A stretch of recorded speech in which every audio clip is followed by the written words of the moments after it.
You guys, I'm in my 40s, I'm married, I have 2 kids, but nothing makes me feel older, and I'm being serious about this, than when I realize, those moments I realize I no longer understand teen slang terms.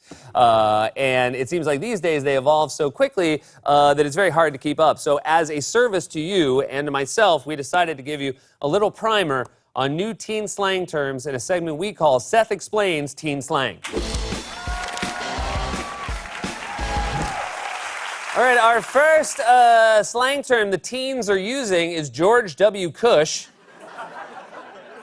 Here's the definition. It's a terrible weed dealer who you now miss because your new guy is somehow even worse. For example, my last weed dealer was always late and could never break a 20, but he's great compared to this new weirdo who just sits on my couch, talks for an hour, and never has weed. I miss that George W. Cush. You might have overheard some teens talking and heard this one dropped. This slang term is called Spider-Man-splain. Here's the definition. It's when a male comic book fan explains the Marvel Universe to a female comic book fan. For example, Jason was telling Michelle about how Thanos made his first appearance in the Invincible Iron Man number 55, and she was like, I know the Marvel Universe like the Silver Surfer knows his homeworld Zenn-La. Don't Spider-Man-splain that to me, bitch. Moving on. This is very helpful. Thanksgiving just coming around the corner. This will be helpful when you're with grandparents and maybe also teens. It's Yeezer. This is an old guy who loves Kanye. Here it is in a sentence. My grandpa is such a Yeezer. I went to the nursing home on Sunday and he was listening to Late Registration on full blast and shouting, "We want prenup." Our next new, because of course teens very involved, very interested in politics these days, engaged, which explains this next new slang term. It's Joe Biden. This is the kid who is overconfident he will be voted prom king. For example, Kyle thinks he has prom king in the bag, but that Joe Biden just lost the theater nerd vote when he says Hamilton sucks ass. Next one's really blowing up with the teens across the pond. It's Legsit. Legsit.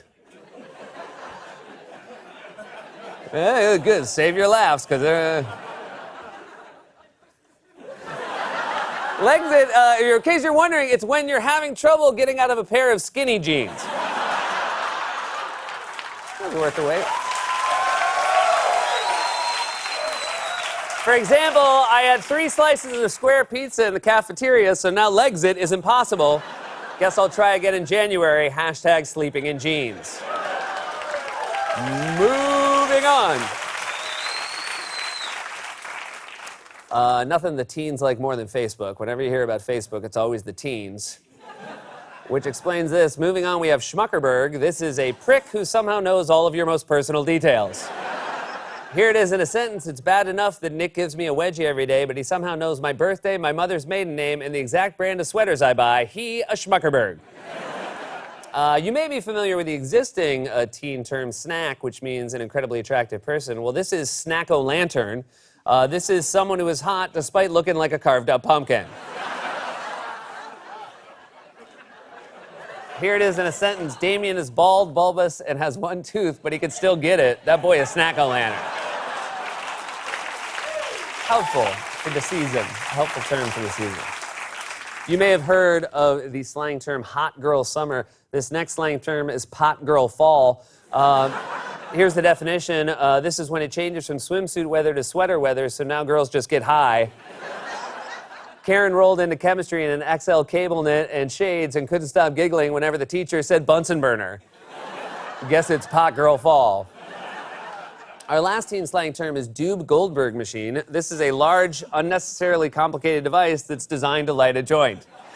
For example, I went over to Jeremy's and just wanted to smoke up, but he's got some crazy Dube Goldberg machine where you pull in a juicer, which sends a ball down a ramp that rolls over and hits a stick that sends a little ball down a ramp, and at the end of that ramp is another stick that pushes another ball down another ramp above that one, and that happens 6 more times, so the ball seems like it's headed down, but it keeps climbing higher up this wall, and then the last ball falls into a pail that drops and spins a globe, but the globe has a moon attached to it. You know what, actually, it would actually, it would probably just be easier to show you how it works.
Explains teen slang.